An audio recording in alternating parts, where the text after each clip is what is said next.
నమస్తే sir. Good morning. Good morning sir. ఇలాంటి awareness కార్యక్రమంలో రావడం మీకు మొదటగా ఏ విధంగా అనిపిస్తుంది? నేను doctor Rahul, MBBS MD general medicine, జైరాబాద్లోనే ప్రాక్టీస్ చేస్తుంటాను.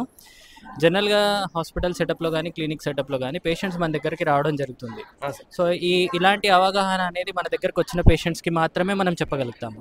కానీ ఇలాంటి ప్రోగ్రామ్ జరగడం వల్ల పల్లెటూరు నుంచి వచ్చేవాళ్ళు చాలామందికి మనము అంటే మా ఆలోచనలు ఏంటి, ఏ విధంగా ఉంటే మనకి తల్లి కానీ బిడ్డ కానీ క్షేమంగా సురక్షితంగా ఫ్యూచర్లో మంచి మెదడుతోటి మంచి తెలివితేటలతోటి ఆరోగ్యపరంగా ఎలా జన్మిస్తారు అనే దానికి మేము ఇంకా ఎక్కువ మందికి మేము రీచ్ అవ్వగలుగుతాం. సో ఇలాంటి కార్యక్రమాలు ఇంకా జరుగుతూ ఉంటే మేము కూడా మా సహాయ శక్తుల ఎంతమందికి వీలైతే అంతమందికి ఎక్కువ జనాలకి రీచ్ అవ్వడానికి అవకాశం ఉంటుంది. అంటే ఇంకా కొన్ని గ్రామాలు తాండాలు అలాగే ఉన్నాయి కదా సార్. ఇంకా అంత మేర ఇంకా డెవలప్ కాలేదు ఇప్పటికి కూడా స్టిల్. సో అట్లాంటి గ్రామాల్లో కూడా ఇంకా ఇట్లాంటి ప్రోగ్రాంల ద్వారా కండక్ట్ చేసి అవేర్నెస్ క్రియేట్ చేయడంలో మీ పాత్ర ఎంత మేర ఉండబోతుంది? ఎక్కడికి ఎలాంటి ప్రోగ్రామ్కైనా ఎనీ టైం నేను రావడానికి 100% నా వంతు సాయం నేను చేయగలుగుతాను. అయితే కొంతమంది అంటున్న మాట ఏంటిదనంటే, ఇట్లాంటి అవేర్నెస్ల ద్వారా అయితే మాకు తెలుస్తుంది అంటే 9 నెలల కాలంలో తీసుకోవాల్సినటువంటి ప్రికాషన్స్.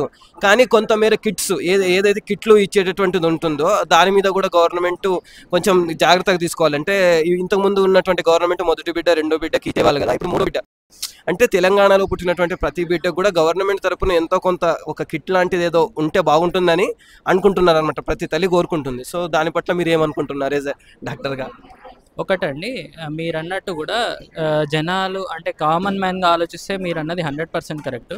నేను అంటే వాళ్ళు ఎందుకు మొదటి బిడ్డ రెండో బిడ్డ వరకే ఆ కిట్ ఇవ్వడం జరుగుతుంది అని వాళ్ళు ఎందుకు పెట్టారు నేను అనుకోవడం ఏంటి అంటే, జనరల్గా ప్రతి తల్లి కానీ మనము రెండు చూడాలి. ఇక్కడ 2 లైఫ్స్ ఆర్ ఇంపార్టెంట్. ఒకటి మదర్, ఇంకోటి చైల్డ్.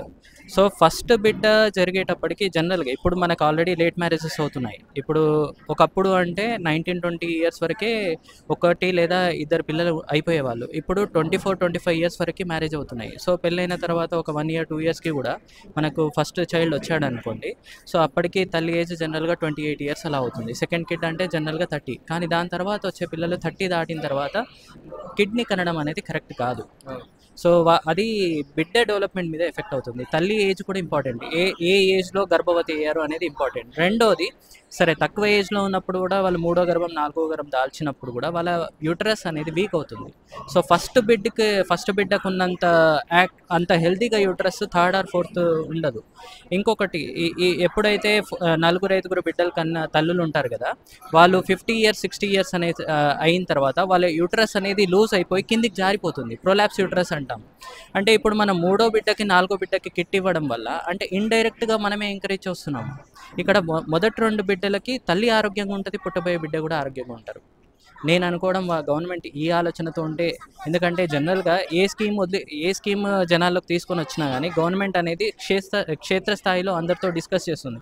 డాక్టర్స్ తోటి కానీ ఐఏఎస్ ఐపీఎస్ ఆఫీసర్స్ తోటి కానీ అందరితో డిస్కస్ చేసి వాళ్ళ యొక్క ఇన్పుట్స్ తీసుకునే స్కీమ్ అనేది బయటికి తీసుకొస్తుంది. ఇప్పుడు ఏ విధంగా అయితే మీలాంటి డాక్టర్లు, యంగ్ డాక్టర్లు ఏ విధంగా అయితే బయటకు వచ్చి ఇట్లాంటి అవేర్నెస్ క్రియేట్ చేస్తున్నారు కదా, అట్లా అందరు డాక్టర్లు ఎందుకు చేయలేకపోతున్నారు? చాలామంది హాస్పిటల్ వరకే పరిమితం అవుతున్నారు. ఎందుకు అట్లా ఇంతకుముందు బయటకు వచ్చి ప్రతి డాక్టర్ మెడికల్ క్యాంపులు పెట్టేసి ఫ్రీ సేవ అని ఇంతకుముందు చేసేవాళ్ళు.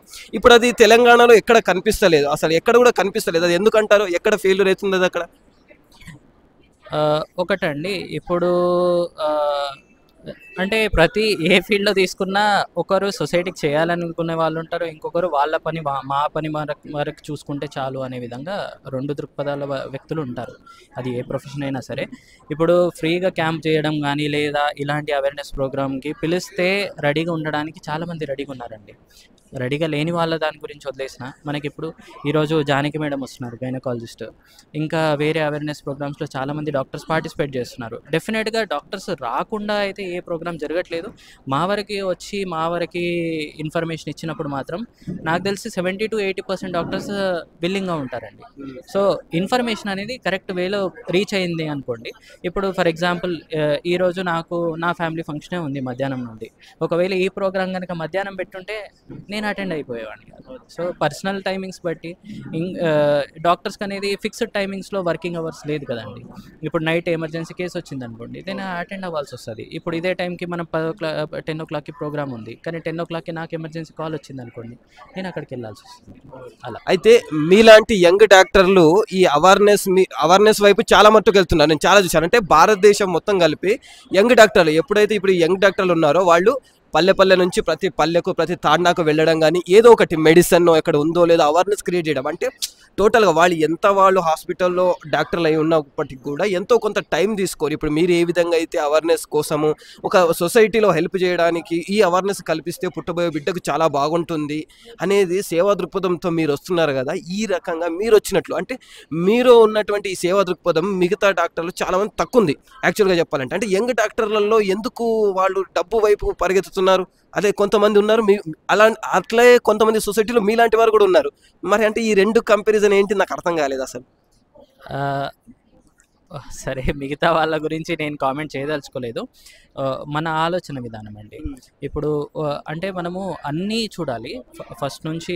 అంటే ఇప్పుడు మీరు అడిగిన ప్రశ్నకి డాక్టర్ అయిన తర్వాత నుంచి జరిగే పరిణామాల గురించి, వాళ్ళ యొక్క ఆలోచన విధానాల గురించి మీరు అడుగుతున్నారు. ఇప్పుడు నేను నా ఎగ్జాంపుల్ చెప్తున్నాను.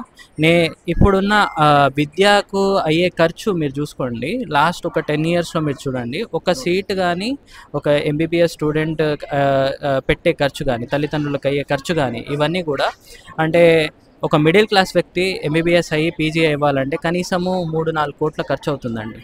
ఇది ఖర్చు అయిపోయిన తర్వాత కూడా సొంతంగా హాస్పిటల్ పెట్టాలి అనుకుంటే ఈ రోజున్న ల్యాండ్ వాల్యూస్ కానీ హాస్పిటల్ ఖర్చులు కానీ దాదాపు 10 కోట్ల ఖర్చు అవుతుందండి. ఓకేనా? సో ఇప్పుడు ఇవన్నీ పెట్టేవాడు జనరల్గా ఆలోచన అయింది, నేను 10 కోట్లు పెట్టాను అంటే నేను కూడా జనరల్గా నేను అంత సంపాదించాలి అనేది ఉంటుంది. ఇప్పుడు బాగా డబ్బున్నవాడికి అనుకోండి, వాడు ఎంత దానం చేసినా వాడికి పోయేదేముండదు. మిడిల్ క్లాస్ ఫ్యామిలీ ఏంది, వాడుకున్న ఆస్తులు అమ్ముకొని ఇక్కడ వచ్చాడు. ఇప్పుడు ఆస్తులు అమ్ముకొని ఓకే కోట్లు సంపాదించాల్సిన అవసరం అయితే లేదు, బట్ వాడు జనరల్గా డబ్బు అనేది మైండ్గా వాడు ఎంబీబీఎస్కి పెట్టేటప్పుడు ఖర్చు ఇంత అయింది కాబట్టి వాడు బ్రెయిన్లో అదే ఫిక్స్ అవుతుంది, నాకు ఇంత ఖర్చు అవుతుంది. ఇప్పుడు పీజీ అయిపోయేసరికి డాక్టర్ ఏజ్ వచ్చేసి 30 ఏళ్ళు అవుతుంది. అదే వాళ్ళ 10th క్లాస్మేట్ చూసుకుంటే బీటెక్ చదివి ఉంటాడు. చాలామందికి వాళ్ళు 24-25 years నుంచే పేరెంట్స్ మీద ఆధారపడకుండా నెలకి శాలరీ వస్తూ వాడు సాటర్డే సండే రిలాక్స్గా ఉంటాడు. ఇక్కడ అలా కాదు కదండి. ఇప్పుడు 30 years వరకు పేరెంట్స్ మీద డిపెండ్ అయి ఉంటారు, ఏదో లోన్ తీసుకొని ఉంటారు. ఈ లోన్ బయటికి రాగానే లోన్స్ మన ఎంబడి ఉంటాయి. ఇవన్నీ 30 years అనేసరికి మనకి జీరో ఇన్కమ్, ఇంకా అప్పటికి మన ఇన్కమ్ స్టార్ట్ అవ్వలేదు. ఫ్యామిలీస్ ఉంటాయి, వాళ్ళ మ్యారేజ్ అయ్యి పిల్లలు ఉన్నారనుకోండి, దాంతోపాటు లోను, ఇవన్నీ చూసుకుంటే ఎవడైనా అంటే వాడు పరిగెత్తాలనుకోకున్నా కానీ వాడికి పరిగెత్తాల్సిన పరిస్థితి ఏర్పడుతుంది. అయితే ఈ గర్భిణీ స్త్రీల గురించి ఈ అవేర్నెస్ కార్యక్రమాలు ఏదైతే జరుగుతున్నాయో వీటి వల్ల ఎంత మేర అంటే వాళ్ళకి తెలిసే అవకాశం ఉంది? అంటే మ్యాక్సిమంగా చెప్పాలంటే ఇట్లాంటి విషయాలు ఏంటిదంటే ఇంతకుముందు ఉన్న గవర్నమెంట్ కూడా చెప్పుకొచ్చింది, కానీ ఇట్లాంటి అవేర్నెస్ ద్వారా మాకు ఇంకా ఎక్కువ తెలుస్తుందని చెప్పేసి గర్భిణీ స్త్రీలు అంటున్నటువంటి మాట. అంటే ఇంతకుముందు జరిగినటువంటి కొన్ని కార్యక్రమాలలో వాళ్ళు చెప్తున్నటువంటి మాట ఏంటిదంటే ఇట్లాంటి అవేర్నెస్ ద్వారానే మాకు తెలుస్తుంది, కానీ గవర్నమెంట్ వాళ్ళు ఒక గ్రామానికి ఇడిచిపెట్టి ఒక గ్రామానికి వస్తారు రారు, వాళ్ళ అవేర్నెస్ అంతంత మాత్రం ఉంటుంది. కానీ ఎవరైతే డాక్టర్లు అంటే దేవుని తర్వాత దేవునిగా కొలిచేటటువంటి డాక్టర్లు ఇట్లాంటి కార్యక్రమాలలో వచ్చి మాకు చెప్తుండడం వల్ల మా బాగుంటుంది, చాలా బాగుంటుంది, ఉపయోగపడుతుంది. మేము అంటే చాలామంది పేద కుటుంబానికి సంబంధించినటువంటి గర్భిణీ స్త్రీలు వాళ్ళ దగ్గర డబ్బు లేక వాళ్ళు ఒక పేదరికంలో ఉండి ఇట్లాంటి అవేర్నెస్కు దూరం అయ్యి కొంతమంది గర్భిణీ స్త్రీలు వాళ్ళ బిడ్డలను కోల్పోవడం కానీ లేకపోతే ఏదో పౌష్టికాహారం లోపం వల్ల జన్మించడం కానీ ఇలాంటివి జరుగుతూ ఉంటాయి.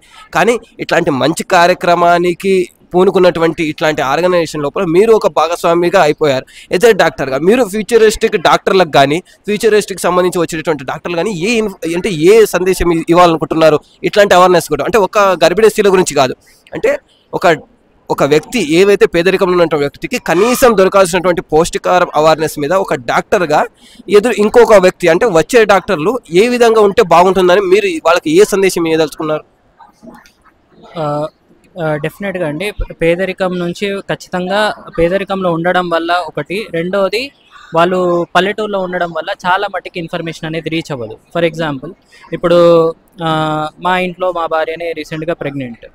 సో వాళ్ళకి ఏంటి అంటే ఇప్పుడు ఇన్స్టాగ్రామ్ కానీ యూట్యూబ్లో కానీ ప్రెగ్నెన్సీ ఫస్ట్ 3 నెలల్లో ఎలా ఉండాలి, 3 నుంచి 6 నెలల్లో ఎలా ఉండాలి, 6 నుంచి 9 నెలల్లో ఎలా ఉండాలి, ఎలాంటి ఎక్సర్సైజెస్ చేయాలి, ఎలాంటి పౌష్టికాహారం తీసుకోవాలి అనేది ఇన్ఫర్మేషన్ వాళ్ళకు రీచ్ అవుతుంది. ఎందుకంటే నాలెడ్జ్ ఉంది, ప్లస్ యాక్సెస్ చేసే ఇంటర్నెట్ యాక్సెస్ అనేది మనకు తెలుసు ఎలా వాడుకోవాలి అనేది.